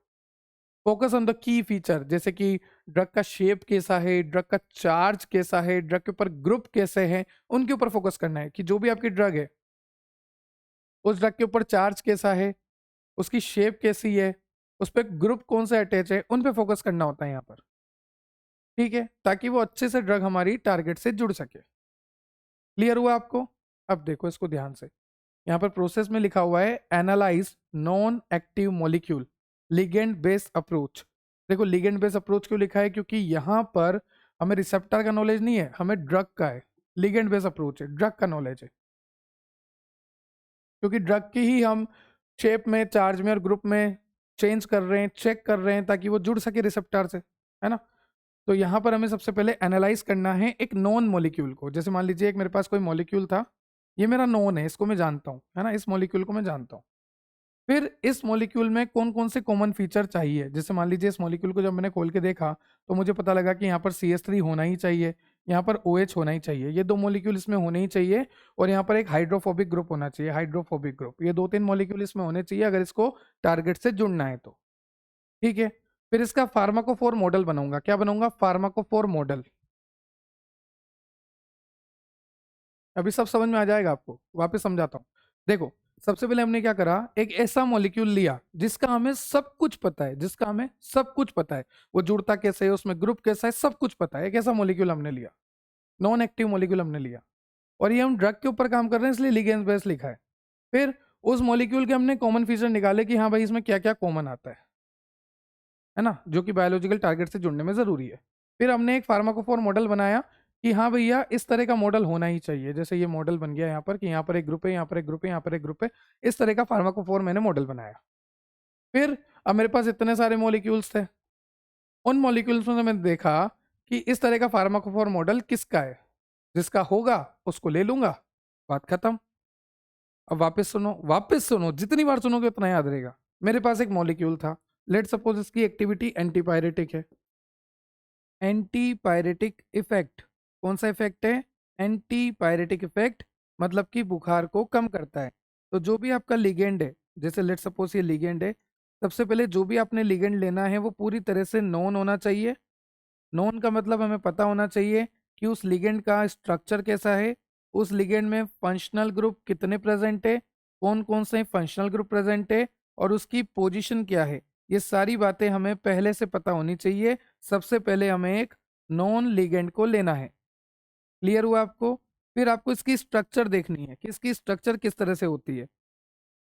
क्या इसमें OH प्रेजेंट है, क्या इसमें CH3 प्रेजेंट है, कौन सी पोजीशन पे प्रेजेंट है, सब कुछ आपको देखना है कि प्रेजेंट है तो कौन सी पोजीशन पे प्रेजेंट है, किस तरह की इसकी स्ट्रक्चर है, वो आपको देखनी है। क्लियर? तो सबसे पहले हमने क्या करा, एनालाइज करा एक नॉन एक्टिव मॉलिक्यूल को, हमारे लिगेंड को। और अगर हम ड्रग की बात कर रहे हैं, लिगेंड की बात कर रहे हैं, इसलिए इस अप्रोच को बोला लिगेंड बेस्ड अप्रोच। उसके बाद हमने देखा कि यहाँ पर कौन कौन से कॉमन फीचर हैं जो कि एक्टिविटी के लिए रिक्वायर्ड है। तो आपने देखा जैसे कि OH है, ये ज़रूरी है, CH3 है, ये ज़रूरी है। मतलब हमारी स्ट्रक्चर में ऐसे कौन से फंक्शनल ग्रुप है, ऐसे कौन से मॉलिक्यूल अटैच हैं जो कि एक्टिविटी के लिए ज़रूरी है। एक्टिविटी का मतलब कि ये जो भी लिगेंड है ये आगे जाके अपने रिसेप्टार से जुड़ जाए, उसके लिए इस लिगेंड में क्या क्या होना चाहिए। लेट सपोज मैं आपको बोल रहा हूँ कि मेरे पास एक लिगेंड है, उस लिगेंड में OH और CH3 होना ही चाहिए एक्टिविटी परफॉर्म करने के लिए। मतलब कि लिगेंड के पास OH CH3 होगा तभी ये लिगेंड जो है रिसेप्टार से जाके जुड़ेगा। तो हमने वो भी पता कर लिया कि कौन कौन से कॉमन फीचर है जो कि रिक्वायर्ड होते हैं एक्टिविटी के लिए। फिर पता है मैंने क्या करा, फिर मैंने इसका एक मॉडल बनाया। इस कंपाउंड का मैंने एक मॉडल बनाया जिसको कहते हैं फार्माकोफोर मॉडल। मतलब कि मैंने यहाँ पर फंक्शनल ग्रुप देख लिए, मैंने यहाँ पर हाइड्रोजन बॉन्डिंग देख ली, कितने डोनर होने चाहिए, कितने एक्सेप्टर होने चाहिए, कितना चार्ज होना चाहिए, क्या शेप होना चाहिए, क्या साइज होना चाहिए। उस बिहाफ पर मैंने एक मॉडल बना लिया जिसको कहते हैं फार्माकोफोर मॉडल। क्लियर? अब ध्यान से सुनना आगे। मेरे पास बहुत सारे मॉलिक्यूल्स थे, है ना, मेरे पास n नंबर ऑफ मॉलिक्यूल्स थे, बहुत सारे मॉलिक्यूल्स थे। अब मुझे क्या करना है, इनमें से स्क्रीन आउट करना है कि कौन सा मॉलिक्यूल इस फार्माकोफोर मॉडल से मैच हो रहा है। कोई भी मॉलिक्यूल, सीरी को मैच नहीं करना भाई, सीरी एक्टिवेट हो जाती है। कोई भी मॉलिक्यूल जब हमारे फार्माकोफोर मॉडल से मैच होगा तो वो मॉलिक्यूल भी उसी तरह की एक्शन देगा, एंटीपायरेटिक एक्शन। समझ में आया? बहुत ही ईजी था, मैं आपको वापस समझा देता हूँ, ध्यान से सुनिएगा। मेरे पास बहुत सारे मॉलिक्यूल्स थे, है ना। अब मुझे पता करना है कि ये किस तरह के एक्शन रखते हैं। तो सबसे पहले मैंने क्या करा, एक लिगेंड लिया जिसको मैं जानता हूँ नॉन लिगेंड है, जिसका फंक्शन भी मुझे पता है, स्ट्रक्चर भी मुझे पता है। उसकी स्ट्रक्चर देखी मैंने, उसकी स्ट्रक्चर में जो भी इसेंशियल ग्रुप थे वो सारे हमने देखे। फिर उसका हमने एक फार्माकोफोर मॉडल बनाया। फिर मेरे पास जो इतनी सारी ये जो कंपाउंड्स है ना, मॉलिक्यूल्स, इन सबको मैंने ट्रायल करके देखा कि किसका फार्माकोफोर मॉडल हमारे नॉन लिगेंड से मिलता है। तो मैंने देखा इसका भी नहीं मिलता, इसका भी नहीं मिलता, इसका भी नहीं मिलता, इसका भी नहीं मिलता। लेट सपोज मुझे एक मॉडल मिल गया जिसका हूबहू फार्माकोफोर मॉडल जो है मिलता जुलता है। अगर ये मॉडल हूबहू फार्माकोफोर मॉडल से मिलता है, इस कंपाउंड का इस कंपाउंड का इस मॉलिक्यूल का मॉडल, फार्माकोफोर मॉडल, अगर हमारे नॉन लिगेंड से मिलता है, तो लेट सपोज अगर हमारे नॉन लिगेंड का फंक्शन था एंटीपायरेटिक, तो इसका फंक्शन भी हम क्या कह देंगे कि एंटीपायरेटिक होता है। तो इस तरह से हम पता करते हैं। क्लियर हुआ? सर वो सब तो ठीक है, आप कैमरा के पीछे क्यों चले गए? लाइट नहीं आ रही है भाई, कैसे तो पढ़ाना पड़ेगा ना आपको। तो देखो, इसे कहते हैं लीगेंड बेस्ड अप्रोच। क्या कहते हैं? Ligand based approach. क्यों? क्योंकि यहाँ पर हमें रिसेप्टर का ज़्यादा कुछ नहीं पता, हम लिगेंड के मॉडिफिकेशन में ध्यान दे रहे हैं, ड्रग के मॉडिफिकेशन में ध्यान दे रहे हैं। तो when protein structure is unavailable, क्योंकि हमें रिसेप्टर का नहीं पता, हमें प्रोटीन का नहीं पता, हमें एंजाइम का नहीं पता, हम कह सकते हैं हमें बायोलॉजिकल टारगेट का पूरी तरह से नहीं पता, हमें सिर्फ लिगेंड का पता है। तो लिगेंड में मॉडिफिकेशन कर रहे हैं, इसलिए लिगेंड बेस्ड अप्रोच है और इनका हमें पता नहीं है। और अगर लिगेंड बेस्ड अप्रोच है और हमने लिगेंड बेस्ड अप्रोच से एक फार्माकोफोर मॉडल बनाया, उसके बाद हम उसे रिसेप्टर से जोड़ रहे हैं, तो हमें यहाँ पर हिट आइडेंटिफिकेशन होगा। हिट का मतलब होता है एक ऐसा मॉलिक्यूल जो कि प्रॉमिस करेगा कि हाँ भैया मैं रिसेप्टर के साथ जाके जुड़ूंगा। ठीक है। एडवांटेज आपको दे रखे हैं, can be applied without target structure. Obviously अगर हमारे पास टारगेट स्ट्रक्चर नहीं है, अगर हमारे पास बायोलॉजिकल टारगेट की 3D स्ट्रक्चर नहीं है, तो भी हम लिगेंड के बेसिस पे मॉडिफिकेशन करके काम कर सकते हैं। और हेल्प आइडेंटिफाई नोवेल स्केफोल्ड्स। इसका मतलब होता है कि जो भी हमारा लिगेंड होता है, उस लिगेंड में जो मेन मेन फंक्शनल ग्रुप है, जिसकी मदद से हमने फार्माकोफोर एक तरह का मॉडल क्रिएट किया था, है ना, फार्माकोफोर मॉडल क्रिएट किया था कि ये मेन फंक्शनल ग्रुप है। तो इस बिहाफ पर हमें मेन स्ट्रक्चर का पता लग जाता है कि जो भी ड्रग है उसमें मेन कंपोनेंट क्या है। तो help in identifying novel scaffold. Novel scaffold का मतलब main structure of the drug, वो भी हमें पता लग जाता है। क्लियर हुआ? तो एक तो main structure of the drug पता लग जाएगा, can be applied without target structure, क्योंकि अगर हमारे पास प्रोटीन नहीं है, अगर हमारे पास एंजाइम, प्रोटीन, रिसेप्टर या फिर आप बोल लीजिए बायोलॉजिकल टारगेट की 3D स्ट्रक्चर नहीं है, तो भी हम कर सकते हैं क्योंकि ये लिगेंड बेस्ड अप्रोच होता है। क्लियर? लिमिटेशन क्या है? Less precise than structure based drug design. Less precise मतलब कि कम एक्यूरेट है as compare to structure based drug design. Depend on the quality of known active ligand. Obviously हम ligand से कंपेयर कर रहे हैं ना, जो भी हमारे पास लिगेंड है, जो भी हमारे पास नॉन लिगेंड है, उससे हम कंपेयर कर रहे हैं हमारे मॉलिक्यूल्स को। तो ये जो नॉन लिगेंड है हमारा, वो अच्छी क्वालिटी का होना ही चाहिए। अगर ये नॉन लिगेंड बेकार क्वालिटी का हुआ तो कंपैरिजन भी गलत होगा और फिर गलत ड्रग को ही हम अप्रूव कर लेंगे। क्लियर? नेक्स्ट आपको दे रखा है वर्चुअल स्क्रीनिंग टेक्निक। मतलब यहाँ पर वही कंप्यूटर का आपको यूज लेना है और कंप्यूटर का यूज लेके आपको चेक करना है कि कौन सा मॉलिक्यूल बाइंड होगा, कौन सा मॉलिक्यूल बाइंड नहीं होगा। लेट सपोज यहाँ पर रिसेप्टर है ना, यहाँ पर आपके पास बहुत सारे ड्रग्स हैं। अब आपको देखना है कि कौन सा बाइंड होगा, तो वही स्कोर वगैरह चेक करने हैं। जैसे कि मैंने आपको बोला, डॉकिंग चेक करनी है, जो जितना अच्छा बाइंड होगा उतना अच्छा स्कोर देगा, उतनी अच्छी डॉकिंग होगी उसकी। यहाँ पर भी वही दोनों है, स्ट्रक्चर बेस्ड वर्चुअल स्क्रीनिंग। अब स्ट्रक्चर बेस्ड मतलब कि यहाँ पर 3D स्ट्रक्चर का पता है। दूसरा है लिगेंड बेस्ड वर्चुअल स्क्रीनिंग, मतलब कि लिगेंड में मॉडिफिकेशन करेंगे, 3D स्ट्रक्चर का हमें नहीं पता है। तो दोनों तरह से है, स्ट्रक्चर बेस्ड भी है। स्ट्रक्चर बेस्ड सीधा सा नाम से पता लग रहा कि 3D स्ट्रक्चर हमें पता है बायोलॉजिकल टारगेट की, और लिगेंड बेस्ड मतलब कि हमें बायोलॉजिकल टारगेट की 3D स्ट्रक्चर नहीं पता है, या बायोलॉजिकल टारगेट का थोड़ा बहुत ही पता है। ठीक है, तो ये सारे कॉन्सेप्ट सेम है, एज इट इज है, सब कुछ एज इट इज है। फिर नेक्स्ट आता है आपका ड्रग लाइकनेस स्क्रीनिंग। मतलब कि drug like property, drug like character जो भी रखता है उसको स्क्रीन आउट कर लो, उसे छान लो, उसे अलग कर लो। तो ध्यान से देखिएगा, जैसे मान लीजिए आपके पास थाउजेंड्स ऑफ मॉलिक्यूल है, आप देखिए कितने सारे मॉलिक्यूल है। ऐसे करते हुए आपके पास हजारों मॉलिक्यूल है, पर आपको भी पता है कि ये हजारों के हजारों तो ड्रग नहीं है ना, ये हजारों के हजारों तो एक्शन शो नहीं करेंगे। इनमें से कुछ ही मॉलिक्यूल होते हैं जो कि ड्रग लाइक प्रॉपर्टी रखते हैं, है ना। कुछ ही मॉलिक्यूल होते हैं जो कि पोटेंशियल ड्रग कैंडिडेट होते हैं। तो आपके पास थाउजेंड्स ऑफ मॉलिक्यूल है, पर ये सारे ड्रग्स तो नहीं है। तो आपको क्या करना पड़ेगा, जो भी ड्रग की तरह प्रॉपर्टी रखता है, जो भी ड्रग की तरह प्रॉपर्टी रखता है उसको स्क्रीन आउट करना पड़ेगा। तो इसे कहते हैं ड्रग लाइक स्क्रीनिंग। मतलब कि आपके पास हजारों मॉलिक्यूल है, हजारों मॉलिक्यूल मिले कहाँ से, नेचुरल सोर्सेस से, आपके प्लांट से, एनिमल से, माइक्रोब से। तो आपको ये हजारों मॉलिक्यूल जो दे रखे हैं, यहाँ पर आपको स्क्रीनिंग करनी है ड्रग लाइक मॉलिक्यूल की। ठीक है, अब इससे क्या होगा कि जो फालतू के मॉलिक्यूल है वो हट जाएंगे, सिर्फ ड्रग वाले मॉलिक्यूल ही आगे जाएंगे, जो प्रॉपर्टी रखते हैं, जिसका बायोलॉजिकल एक्शन होता है, जिसका फार्माकोलॉजिकल एक्शन होता है, वही आगे जाएगा, बाकी सारे मॉलिक्यूल हट जाएंगे। तो यहाँ पर लिखा है filter out unsuitable molecule at early stage. जो भी फालतू की मॉलिक्यूल है जिसमें प्रॉपर्टी ही नहीं है, जिसमें बायोलॉजिकल एक्शन ही नहीं है, जिसमें फार्माकोलॉजिकल एक्शन ही नहीं है, उनको हटा दो। To check oral bioavailability and safety. हमें यहाँ पर यह भी पता लग जाएगा कि कौन सा ड्रग सेफ है और कौन से ड्रग की बायो अवेबिलिटी, मतलब कि सोल्यूबल होके एब्जॉर्ब होने की कैपेसिटी किसकी ज्यादा है। तो जो जितनी जल्दी सोल्यूबल होगा उतनी जल्दी एब्जॉर्ब होगा, जितनी जल्दी एब्जॉर्ब होगा उतनी जल्दी एक्शन देगा। तो बायो अवेबिलिटी किस ड्रग की ज्यादा है और कौन सा ड्रग ज्यादा सेफ है, ये भी हमें पता लग जाएगा स्क्रीनिंग से। और स्क्रीनिंग करने से हमारा समय भी बचेगा, हमारे पैसा भी बचेगा और हमारे एफर्ट्स भी बचेंगे ड्रग डिस्कवरी में। एक तो पता लगा सभी को ट्रायल कर रहे हैं, किसी में तो प्रॉपर्टी नहीं है तो भी ट्रायल कर रहे हैं, तो समय भी बर्बाद हो रहा, हमारा पैसा भी बर्बाद हो रहा, हमारे एफर्ट्स भी बर्बाद हो रहे हैं। तो सबसे पहले तो वो छान लो कि जो ड्रग की तरह प्रॉपर्टी रखते हैं उनको अलग कर दो। तो अगर आपने ऐसे मॉलिक्यूल को जो कि ड्रग की तरह प्रॉपर्टी रखते हैं, जिसकी बायोअवेबिलिटी अच्छी है, जो कि सेफ है, जो कि कम टॉक्सिक है ना, उन मॉलिक्यूल को अलग कर दिया, तो आपका टाइम बचेगा, कॉस्ट बचेगा, एफर्ट बचेगा, और अनसॉर्टेबल मॉलिक्यूल को आप पहले ही निकाल दोगे अर्ली स्टेज में। अब जैसे मान लीजिए मैंने कुछ मॉलिक्यूल्स को सिलेक्ट कर लिया कि हाँ ये ड्रग की तरह प्रॉपर्टी रखते हैं, ठीक है।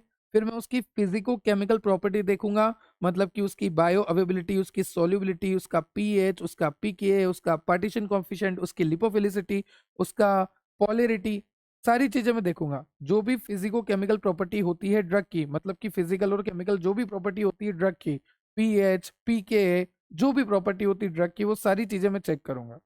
उसके बाद मैं उसकी फार्माकोकाइनेटिक प्रॉपर्टी देखूंगा कि जो भी मैंने ड्रग सिलेक्ट करी है उसका एब्जॉर्प्शन कैसा है बॉडी में, वो कैसे डिस्ट्रीब्यूट हो रही है बॉडी में, वो कैसे मेटाबोलाइज हो रही है बॉडी में, वो कैसे एक्सक्रीट या एलिमिनेट हो रही है बॉडी में, उसकी टॉक्सिसिटी तो ज़्यादा नहीं है। ये सारी चीज़ें मुझे चेक करनी पड़ेगी, और ये सारी चीज़ें मैं करूँगा कैसे, कंप्यूटर की मदद से, इन सिलिको मेथड की मदद से। तो मेरे पास जो हज़ारों मॉलिक्यूल है उसमें से ड्रग लाइक मॉलिक्यूल को मैं सिलेक्ट करूंगा। जब मैंने ड्रग लाइक मॉलिक्यूल को सिलेक्ट किया, फिर मैंने उनकी फिजिको केमिकल प्रॉपर्टी देखी, मतलब फिजिकल और केमिकल प्रॉपर्टी देखी, फिर मैंने उनकी फार्माकोकाइनेटिक प्रॉपर्टी देखी, absorption, distribution, metabolism, excretion, toxicity की स्टडी मैंने करी। ठीक है। अब देखो फिजिकल और केमिकल प्रॉपर्टी, मतलब कि फिजिको केमिकल प्रॉपर्टी में क्या क्या स्टडी करना है। मॉलिक्यूलर वेट का डिटर्मिनेशन, लिपोफिलिसिटी चेक करूंगा, हाइड्रोजन बॉन्डिंग की एबिलिटी कितनी है वो चेक करूंगा, पोलरिटी कितनी है वो चेक करूंगा, रोटेटेबल बॉन्ड्स कितने हैं, मतलब कि उसकी फ्लेक्सिबिलिटी कितनी है वो चेक करूंगा।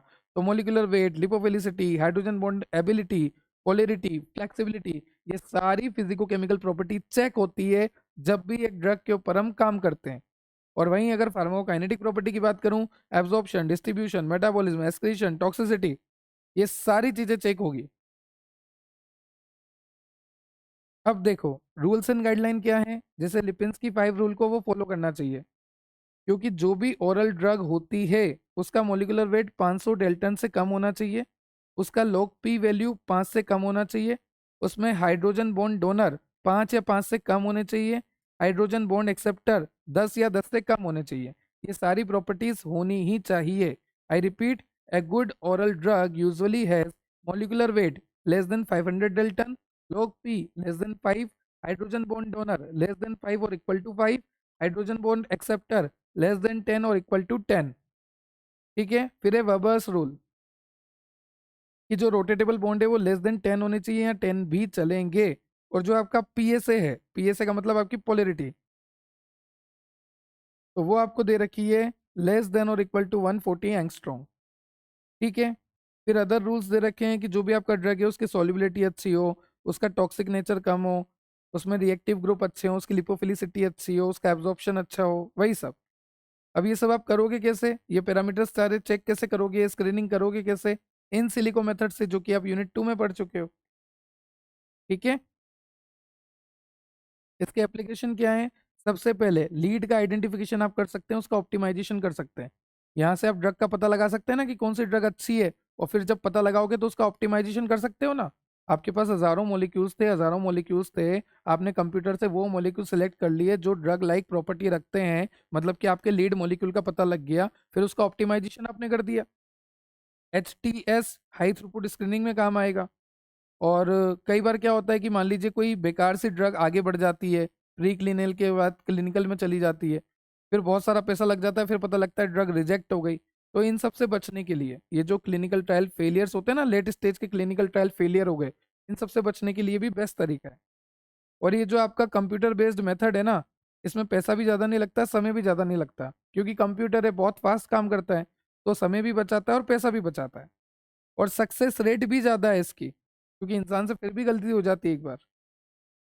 ठीक है। लिमिटेशन क्या है, rules are not absolute, some drug break them.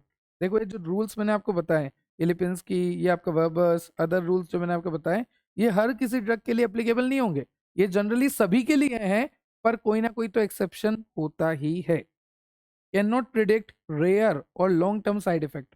आप यहाँ से नॉर्मल साइड इफेक्ट तो बता सकते हैं कि नॉर्मल साइड इफेक्ट क्या क्या आ सकता है, सर दर्द होना, कॉन्स्टिपेशन होना, हेयर फॉल होना, ये नॉर्मल साइड इफेक्ट आपको पता है।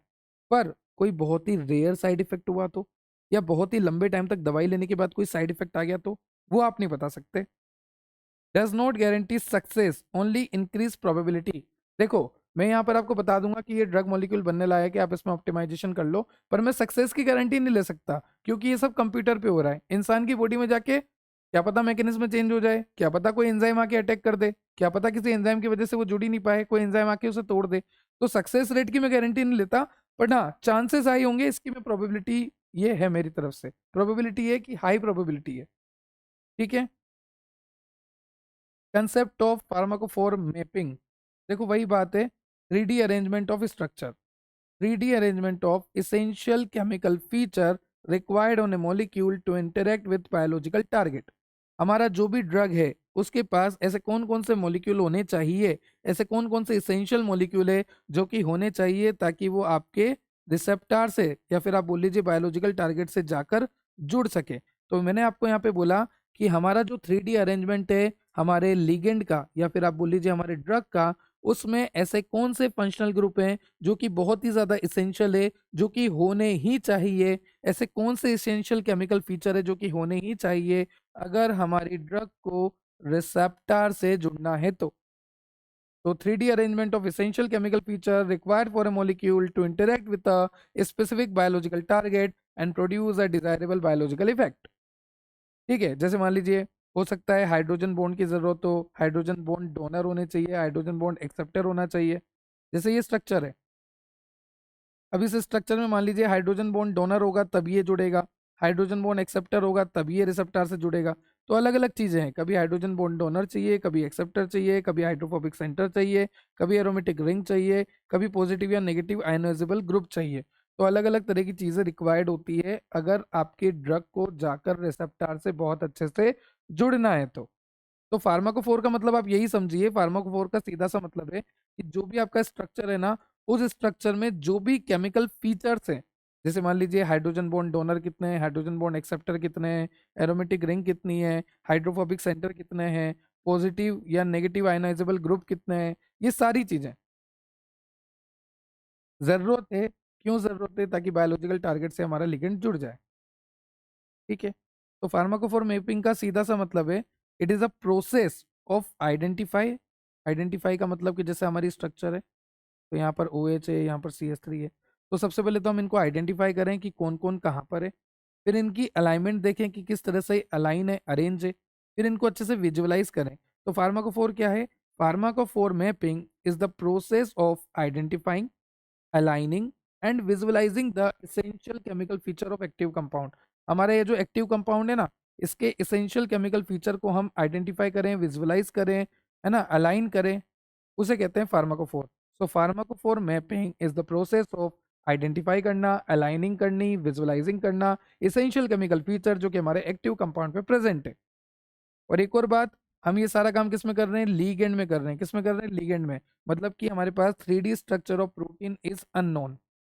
ये लीगेंड बेस्ड अप्रोच है। कैसा अप्रोच है? लीगेंड बेस्ड अप्रोच है। वही सारी बातें आपको दे रखी है, मैंने यहाँ पर आपको अच्छे से समझा रखा है।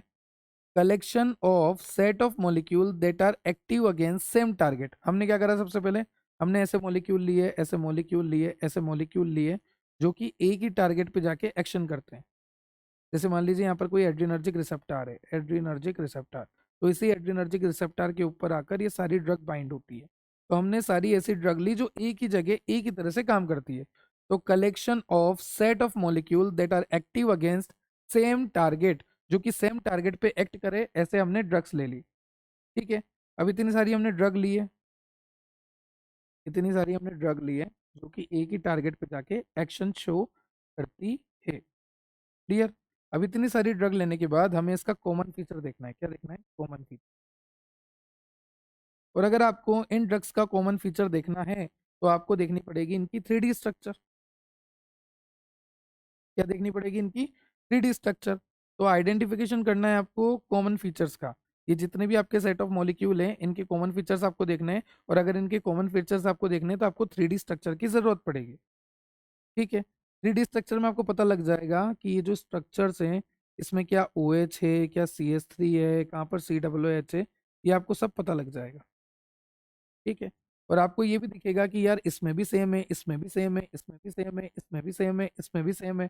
तो मेरे कहने का ये मतलब है कि इन सभी ड्रग का एक ही काम है कि ये एड्रीनर्जिक रिसेप्टर से जाके जुड़े।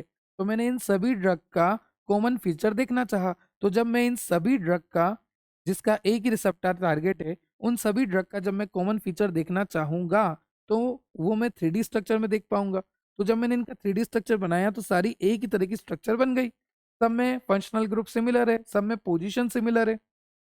तो create a 3D model showing the position type of this important feature. ठीक है, हमने 3D मॉडल बना दिया। अब हमें क्या करना है?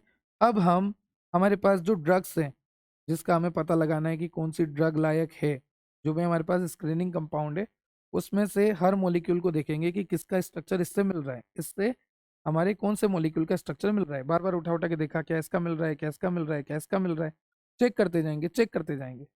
और अगर किसी का मिल गया, लेट सपोज यहाँ पर एक मॉलिक्यूल था किस्मत वाला, ये वाला, और इसका इससे पूरा स्ट्रक्चर मिल गया, तो हम कह देंगे कि हाँ भैया, ये वाला ड्रग भी एड्रीनर्जिक रिसेप्टर पे काम करेगा। इस तरह से होता है। मतलब आपके पास बहुत सारे ड्रग्स थे जो कि एक ही रिसेप्टर पे काम करते थे, फिर आपने इनकी कॉमन फीचर देखने की कोशिश करी, वो आप 3D स्ट्रक्चर में देख पाओगे। जब आपने इनके कॉमन फीचर देखे, उसके बाद आप जो ड्रग है जिसको आपको पता लगाना है कि हज़ारों लाखों में से कौन सा ड्रग बनने लायक है, फिर उससे आप कंपेयर करोगे। मान लीजिए ये तीसरे नंबर का है, इसका स्ट्रक्चर सेम इसी तरह से है, सेम स्ट्रक्चर मिल गया, तो हम ये कह सकते हैं कि बाकी सब किस पे जुड़ रहे थे, एड्रीनर्जिक रिसेप्टर पे, तो इसका स्ट्रक्चर सेम है, तो ये वाला भी किस पे जुड़ेगा, एड्रीनर्जिक रिसेप्टर पे जाके काम करेगा। ऐसे होता है। इंपॉर्टेंस क्या है, ड्रग डिजाइन में काम आते हैं, लीड ऑप्टिमाइजेशन में काम आते हैं। ठीक है। और कई बार क्या होता है कि अलग अलग स्ट्रक्चर होने के बावजूद भी, जैसे मान लीजिए किसी की स्ट्रक्चर में CS3, किसी की स्ट्रक्चर में OH है, अलग अलग स्ट्रक्चर होने के बावजूद भी फंक्शन सेम हो जाते हैं। तो मैकेनिज्म को समझने में भी ये काम आता है, फार्माकोफोर मैपिंग। एग्जाम्पल आपको दे रखा है, suppose we study for inhibitor of an enzyme. मतलब हमारा टारगेट क्या है, हमारा टारगेट है एंजाइम, और उस एंजाइम के हम 4 इनहिबिटर देखने वाले हैं, और चारों इनहिबिटर है मतलब कि एंजाइम को जाके रोकेंगे, एंजाइम के रिसेप्टर को ब्लॉक कर देंगे। ये इस तरह से 4 है। जब इन चारों को मैं 3D स्ट्रक्चर देखूंगा, तो वही मुझे देखने को मिलेगा कि इनमें क्या क्या चीज़ें ज़रूरी है। जैसे कि इनमें सभी में, इन चारों इनहिबिटर्स में आप देखेंगे तो एक हाइड्रोजन बॉन्ड डोनर है, एक हाइड्रोफोबिक ग्रुप है, एक एरोमेटिक रिंग है।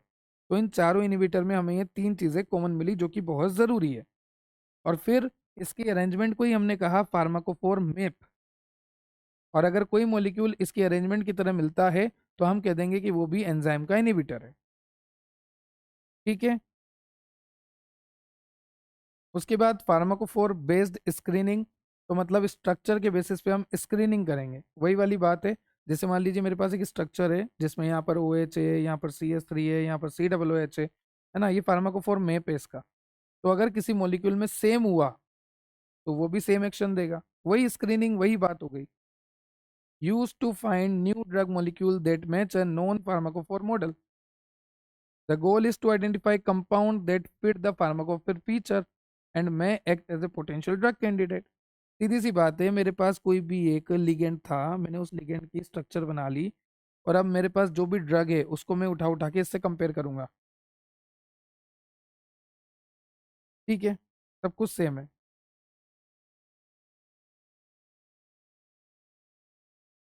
फिर भी मैं आपको बता देता हूँ, एक बार सुन लो, याद तो हो ही गया वैसे आपको। जैसे मेरे पास एक लिगेंड था ना, ये लिगेंड का स्ट्रक्चर मुझे पता है। इस लिगेंड में मैंने देखा कि कौन कौन से ज़रूरी फंक्शनल ग्रुप है जो कि होने ही चाहिए। जैसे OH हो गया, CS3 हो गया, COOH हो गया। तो मैंने पाया कि OH होना ही चाहिए, CS3 होना ही चाहिए, COOH होना ही चाहिए। तो ये सब क्या हो गए, इसेंशियल फीचर्स हो गए। ये सब क्यों चाहिए, ताकि ये रिसेप्टर से जुड़ सके। रिसेप्टर मान लीजिए एड्रीनर्जिक रिसेप्टर था। ठीक है। अब मेरे पास इधर बहुत सारे मॉलिक्यूल्स थे, बहुत सारे मॉलिक्यूल्स थे। अब मैं चाहूंगा कि इसमें से कोई ऐसा मॉलिक्यूल मैं स्क्रीन आउट करूं जो बिल्कुल इसकी तरह दिखता हो। और अगर ऐसा मॉलिक्यूल मैंने पता कर लिया जो बिल्कुल इसकी तरह मैपिंग होती है, फार्माकोफोर मैपिंग, तो मैं कह दूंगा कि हाँ ये भी एड्रीनर्जिक रिसेप्टर से जुड़ेगा और अपना एक्शन शो करेगा। इस तरह से काम है। ठीक है। चलिए, एप्लीकेशन आपको दे रखी है कि ये जो स्क्रीनिंग है फार्माकोफोर के बेसिस पे, इससे आप हिट का आइडेंटिफिकेशन कर सकते हैं, मतलब कि एक प्रोमिसिंग मॉलिक्यूल को ढूंढ सकते हैं। आप लीड डिस्कवरी में, ड्रग की रीपर्पसिंग में, मतलब ड्रग को और मॉडिफाई करके और किसी फंक्शन के लिए बनाना। जैसे मान लीजिए पहले वो एंटीपायरेटिक थी, अब वो एनाल्जेसिक भी हो गई है ना, उसका ऑप्टिमाइजेशन आप कर सकते हैं। ये सारे एप्लीकेशन है कि हिट का आइडेंटिफिकेशन करना, लीड की डिस्कवरी करना, ड्रग की रिपर्पसिंग करना, ऑप्टिमाइजेशन करना। एडवांटेज की बात करें, can screen millions of compound quickly and cheaply, मतलब कि जल्दी और सस्ते में मिलियंस ऑफ कंपाउंड की स्क्रीनिंग कर देगा। Work even when the protein structure is unknown. Obviously हम लिगेंड की बात कर रहे हैं, तो लिगेंड में मॉडिफिकेशन कर रहे हैं और लिगेंड बेस्ड है, मतलब कि प्रोटीन की स्ट्रक्चर अननोन है। Identify chemically diverse compound with the same activity, reduce the number of compound needed for experimental screening. मतलब कि आपको मेहनत करने की जरूरत ही नहीं है, इससे आपकी बहुत जल्दी स्क्रीनिंग हो जानी है। ठीक है। लिमिटेशन आपको दे रखी है, success depend on the quality of pharmacophore model. Obviously आपका जो नॉन लिगेंड है, वो नॉन लिगेंड अगर अच्छा है तो उसका फार्माकोफोर मॉडल अच्छा है। और अगर उसका फार्माकोफोर मॉडल एक आइडियल हम मान के हमारी नॉर्मल ड्रग को कंपेयर कर रहे हैं, तो हमारा लिगेंड अच्छा होगा तभी फार्माकोफोर मॉडल अच्छा होगा। फॉल्स पॉजिटिव भी आ सकते हैं कई बार। Can not predict exact binding affinity और फुल फार्माकोकाइनेटिक। आप यहाँ पे फार्माकोकाइनेटिक तो प्रिडिक्ट ही नहीं कर पा रहे, absorption, distribution, metabolism, excretion, toxicity पूरी तरह से आप प्रिडिक्ट ही नहीं कर पा रहे कि किस तरह की प्रोड्यूस होगी, वो प्रिडिक्ट नहीं कर पा रहे आप। ठीक है, एक बात और, मैंने आपको बोला ना कि आप तो अभी फार्माकोफोर मॉडल पे बेसिस पे कर रहे हो, जैसे ये लिगेंड है, लिगेंड की स्ट्रक्चर देखी, स्ट्रक्चर के बाद उसमें एसेंशियल फंक्शनल ग्रुप देखे, फिर उसका फार्माकोफोर मॉडल बनाया, फिर आपने कोई भी नया मॉलिक्यूल उससे कंपेयर कर दिया और बोल दिया कि हाँ ये भी सेम है, इसका एक्शन भी सेम है। जैसे मान लो ये लिगेंड जो है एंटी एचआईवी है, तो आपने बोल दिया कि इस लिगेंड का जो स्ट्रक्चर है, उसके जो एसेंशियल फंक्शनल ग्रुप है, उसका जो फार्माकोफोर मॉडल है, अगर उससे कोई मॉलिक्यूल मिला एग्जैक्ट, तो वो भी एंटी एचआईवी होगा। वो भी कैसा होगा? एंटी एचआईवी होगा। पर कई बार क्या होता है कि मान लीजिए कोई दूसरा मॉलिक्यूल यहाँ पे था और ये दूसरा मॉलिक्यूल भी एंटी एचआईवी है, भले इसकी स्ट्रक्चर अलग है। समझे? So when this model was to search chemical database, it found new compound with different structure that still show anti-HIV test. Clear? तो ये सारी बातें आपको ध्यान रखनी है। नेक्स्ट लेक्चर में हम यूनिट 4 को स्टार्ट करेंगे। आई होप आपको यूनिट 3 मैंने बहुत अच्छे से कराई है। इसमें एक ही कॉन्सेप्ट है, उसी कॉन्सेप्ट पे बातें घूमी जा रही है, घूमे जा रही है। फार्माकोफोर मैंने आपको अच्छे से समझा दिया और उससे पहले के सारे टॉपिक, फार्माकोफोर मैपिंग वगैरह, ये भी मैंने आपको बता दिया। इससे स्क्रीनिंग कैसे करते हैं वो भी मैंने आपको बता दिया। और ड्रग की स्क्रीनिंग में कौन कौन से फैक्टर देखे जाते हैं, जैसे कि लिपिंस्की 5 रूल हो गया, वेबर्स रूल हो गया, अदर्स रूल हो गए, फिजिको केमिकल प्रॉपर्टी हो गई, फार्माकोकाइनेटिक प्रॉपर्टी हो गई, ये सारी बातें मैंने आपको बहुत अच्छे से बता दी है। आई होप आपको लेक्चर क्लियर हुआ होगा। अगर आपको लेक्चर से रिलेटेड कोई भी डाउट है तो आप कमेंट सेक्शन में कमेंट कर सकते हैं। ये नोट्स आपको मिलेंगे www.depthofbiology.com वेबसाइट पे। आज था हमारा वन शॉट लेक्चर जो कि कंप्लीट हो चुका है। बने रहिए, जुड़े रहिए और देखते रहिए depth of biology. Subscribe and share for more, ताकि ऐसी वीडियोस मैं आपके लिए और लेकर आता रहूं। Have a nice day, have a good day. जय श्री राम। Thank you.